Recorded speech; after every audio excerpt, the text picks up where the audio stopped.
오늘 우리에게 주신 하나님 말씀은 구약성경 예레미야 23장 23절부터 40절까지의 말씀입니다. 예레미야 23장 23절부터 40절까지의 말씀입니다. 저와 여러분이 한 절씩 교독하겠습니다. 여호와의 말씀이니라. 나는 가까운 데 있는 하나님이요 먼 데 있는 하나님은 아니냐.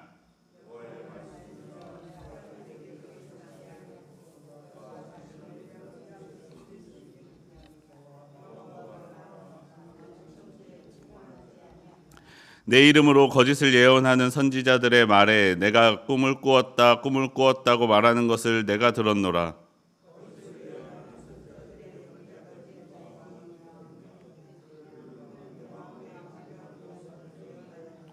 그들이 서로 꿈꾼 것을 말하니 그 생각인즉 그들의 조상들이 바알로 말미암아 내 이름을 잊어버린 것 같이 내 백성으로 내 이름을 잊게 하려 함이로다.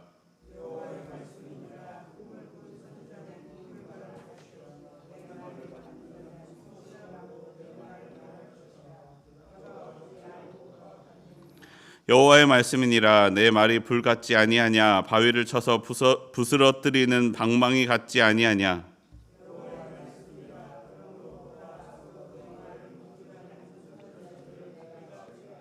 여호와의 말씀이니라. 보라, 그들이 혀를 놀려 여호와가 말씀하셨다 하는 선지자들을 내가 치리라.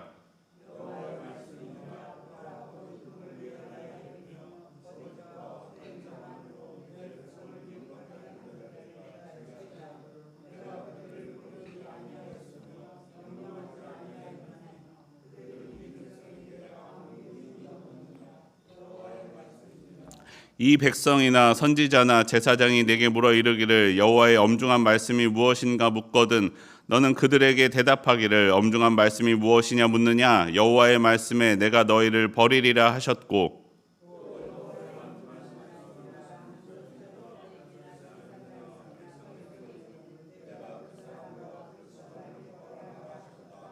너희는 서로 이웃과 형제에게 묻기를 여호와께서 무엇이라 응답하셨으며 여호와께서 무엇이라 말씀하셨느냐 하고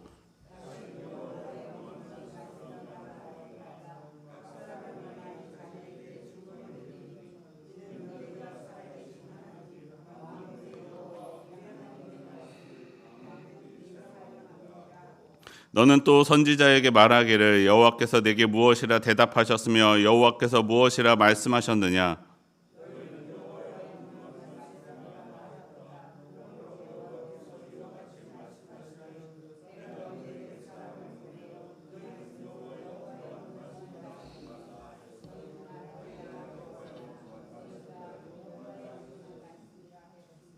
내가 너희를 온전히 잊어버리며 내가 너희와 너희 조상들에게 준 이 성읍을 내 앞에서 내버려 영구한 수치를 당하게 하리라 하셨느니라. 아멘. 어제 본문에 거짓 제사장들과 선지자들의 죄를 지적했던 것에 이어 오늘도 제사장과 선지자들의 다른 죄들을 지적하고 있습니다. 예레미야 23장 23절과 24절 말씀입니다. 여호와의 말씀이니라. 나는 가까운 데 있는 하나님이요 먼 데 있는 하나님은 아니냐. 여호와의 말씀이니라. 사람이 내게 보이지 아니하려고 누가 자신을 은밀한 곳에 숨길 수 있겠느냐. 여호와가 말하노라. 나는 천지에 충만하지 아니하냐. 거짓 제사장들과 선지자들이 생각하기를 하나님은 가까이만 계시는 하나님이고 멀리는 계시지 않는 하나님으로 생각했습니다. 하나님을 단지 성전에만 계시는 하나님으로 생각했던 것입니다. 그래서 그들은 예루살렘은 절대로 무너지지 않을 것이라고 생각했습니다. 하나님이 그곳에 있는 성전에 계시기 때문입니다. 하나님이 계시는 성전은 절대로 무너질 수 없다라고 생각했습니다. 하지만 그들은 알지 못했습니다. 하나님은 성전에 gat혀 계시는 분이 아니십니다. 성전은 하나님이 지정해 주신 하나님을 예배하는 장소였을 뿐입니다. 그래서 하나님께서 예레미야를 통하여 말씀하십니다. 나는 천지에 충만하지 아니하냐. 어디에나 계신 하나님을 말씀하고 있는 것입니다. 여러분, 이방신을 믿는 사람들은 자신들이 섬기는 신의 능력을 자신들의 뜻대로 사용하고자 하였습니다. 그렇게 사용하였습니다. 그래서 신의 형상을 만들어서 그 신의 형상을, 그 힘을 자기가 원하는 곳에 새겨 자신이 원하는 대로 사용하고자 하였습니다. 예를 들어서 농기구의 태양 모양을 새기는 것으로 그 농사 가운데 태양의 힘이 깃들기를 바라는 것과 같은 것입니다. 신의 형상을 내가 원하는 곳으로 가져가면 그 신의 능력을 그곳에서 사용하게 되는 것입니다. 그리고 이방 신앙에 물든 하나님을 믿어야 하는 제사장과 선지자들도 하나님을 그와 같은 방법으로 자신의 뜻대로 자신이 하나님의 능력을 사용하고자 했었던 것입니다. 마치 이러한 생각은 사무엘서에 나오는 엘리의 아들들 홈니와 비느하스를 통해 언약궤를 전쟁의 자리로 가져오는 것에서도 나타납니다. 전쟁에 능한 하나님의 능력을 이 전쟁터에서 내가 사용하고자 했던 것입니다. 하지만 하나님은 그 전쟁 가운데 역사하시지 않으셨습니다. 그들에게는 하나님을 경외하는 마음이 없었기 때문입니다. 그들은 자신의 뜻대로, 자신의 생각대로 하나님의 능력을 사용하려고 했기 때문입니다. 여러분, 10계명, 2계명에선 이렇게 말씀합니다. 너는 자기를 위하여 새긴 우상을 만들지 말고 위로 하늘에 있는 것이나 아래로 땅에 있는 것이나 땅 및 물 속에 있는 것에 어떤 형상도 만들지 말며, 자기를 위하여 새긴 우상을 만들지 말라는 것입니다. 하나님을 어떤 형상에 어딘가에 가두어 두려고 하지 말라고 말씀하십니다. 자신의 생각대로 하나님의 힘과 능력을 사용하지 말라고 말씀하십니다. 하나님은 하나님의 능력은 그렇게 사용할 수 있는 분이 아니시기 때문입니다. 하나님은 어딘가에 갇혀 계시는 분이 아닙니다. 사랑하는 성도 여러분, 그리스도인은 하나님의 능력을 자기 마음대로 사용하는 사람들이 아닙니다. 그리스도인은 하나님의 뜻을 자신의 삶 가운데 이루어가는 사람들입니다. 그래서 우리는 기도할 때에 내가 이런 일들을 하려고 하는데 하나님 내 편 돼주세요 하는 것이 아니라 내가 내 삶 가운데 하나님의 능력을 이루어 주십시오, 내 삶 가운데 하나님의 뜻을 이루어 주십시오라고 기도하는 것입니다. 그래서 때로는 내 생각이 무너지고 내 계획이 무너질지라도 하나님의 계획이 나를 통하여 이 땅 가운데 이루어지는 것입니다. 그리고 내 계획이 무너질지라도 내가 생각하는 것, 내 뜻이 이 땅 가운데 이루어지는 것보다 하나님의 뜻이 이 땅 가운데 내 삶 가운데 이루어지는 것이 나를 더욱더 선하게, 나를 더욱더 이롭게 하신다라는 것을 기억해야 됩니다. 여러분, 오늘 내 삶 가운데 하나님의 뜻이 이루어지는 저와 여러분의 삶이 되기를 소원합니다. 나를 통해 이 땅 가운데 하나님의 말씀이 선포되고 나를 통해 세상이 하나님을 알게 되는 하나님의 축복의 통로되는 저와 여러분의 삶이 되기를 소원합니다. 이로써 예레미야 선지자는 마지막으로 선지자들과 제사장들의 거짓 선지자들과 제사장들의 죄를 지적하고 있습니다. 예레미야 23장 25절 말씀 함께 읽어보겠습니다. 25절입니다. 내 이름으로 거짓을 예언하는 선지자들의 말에 내가 들었노라. 꿈은 하나님께서 사람들에게 하나님의 뜻을 말씀하시는 방법이었습니다. 하나님은 꿈을 통해 예언하시기도 하였고 꿈을 통해 하나님이 하실 일들을 말씀해 주시기도 하였습니다. 꿈은 하나님과 소통하는 방법 중 하나입니다. 하지만 여러분, 모든 꿈이 하나님이 주신 것, 하나님이 꾸게 해주신 꿈은 아니었습니다. 여러분, 소위 개꿈이라 그러죠. 특별한 의미가 있는 것도 아니고 특별히 말씀하신 것도 아닌 그냥 꾸는 꿈도 있음을 기억해야 됩니다. 우리에게 의미가 있는 것은 하나님이 우리에게 특별하게 꾸게 해주신 특별한 꿈만이 하나님의 말씀의 통로임을 기억해야 됩니다. 그런데 죄악된 선지자들과 제사장들은 내가 꿈에서 하나님의 계시를 받았다라고 말하는 것입니다.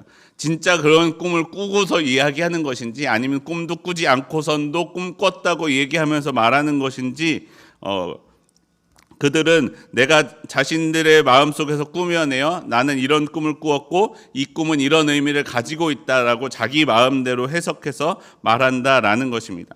하나님은 그런 거짓된 꿈으로 하는 예언을 쭉정이와 같다고 말씀하십니다.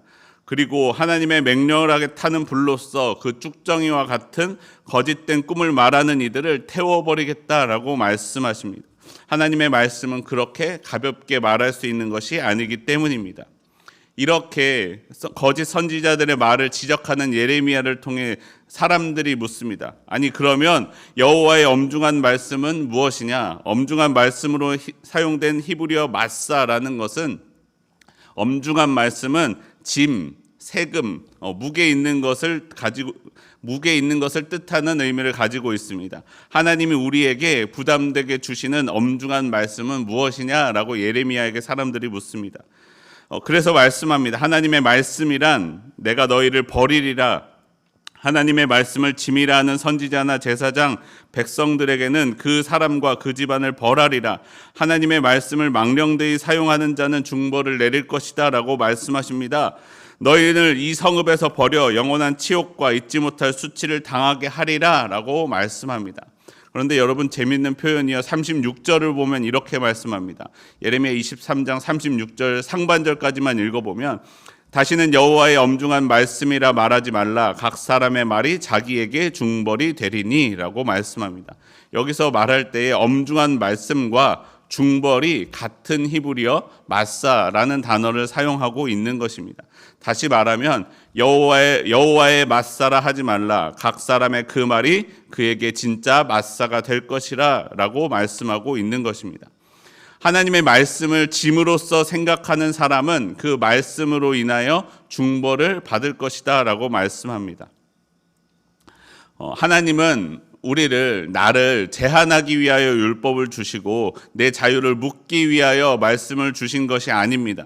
오히려 참 자유를 얻게 하시기 위하여, 진짜 자유한 삶이란 무엇인가를 깨닫게 해주기 위하여 우리 가운데 하나님의 말씀을 주셨습니다. 하지만 사람들은 이것을 짐으로 생각했습니다. 이것을 벗으면, 내가 이것을 지키지 않으면 더 자유할 것이라 생각합니다. 그런데 여러분, 잊지 마십시오. 개 목걸이를 벗은 개의 미래는 주인 없는 개를 잡아가는 사람들의 표적이 될 뿐입니다. 오히려 더 많은 자유를 빼앗기고 쫓기게 됩니다. 예수님은 우리에게 말씀하십니다. 마태복음 11장 28절부터 30절 말씀입니다. 수고하고 무거운 짐진 자들아 다 내게로 오라. 내가 너희를 쉬게 하리라. 나는 마음이 온유하고 겸손하니 나의 멍에를 메고 내게 배우라. 그리하면 너희 마음이 쉼을 얻으리니 이는 내 멍에는 쉽고 내 짐은 가벼움이라 하시니라. 예수님은 말씀하시기를 짐을 지지 말라라고 말씀하시지 않습니다. 오히려 예수님의 짐을 지라고 말씀하십니다. 하나님의 짐을 지라고 말씀하십니다. 그것이 오히려 내 삶을 더욱더 쉽고 가볍게 자유하게 만들어준다라고 말씀합니다. 사랑하는 성도 여러분, 하나님의 말씀의 짐을 지고 살아가는 저와 여러분의 삶이 되기를 소원합니다. 예수님이 주신 그 짐이 나를 참된 자유의 길로 인도해 줄 것입니다. 예수님의 말씀대로 사는 삶이 나의 삶의 무게의 중심이 되어줍니다. 예수님의 말씀대로 사는 삶이 나를 진정한 자유의 길로 인도해 줍니다. 오늘 하루도 하나님의 말씀 안에서 예수님의 멍에를 지고 예수님의 짐을 지고 살아가는 저와 여러분의 삶이 되기를 소원합니다. 우리 함께 기도하겠습니다. 하나님, 오늘도 내게 주님의 말씀 주심에 감사합니다. 하나님, 내 삶에 언제나 역사하시는 하나님 가운데 내가 그 말씀대로 살아가게 하여 주시옵소서. 하나님, 내 삶에 주님의 말씀이 이루어지기를 소원합니다. 내 뜻이, 내 생각이 이루어지는 것이 아니라 하나님의 뜻이, 하나님의 말씀이 내 삶에 이루어지게 하여 주시옵소서. 내 계획은 무너질지라도 하나님의 뜻이 내 안에 세워져 나를 주님의 온전한 길로 인도하여 주시옵소서.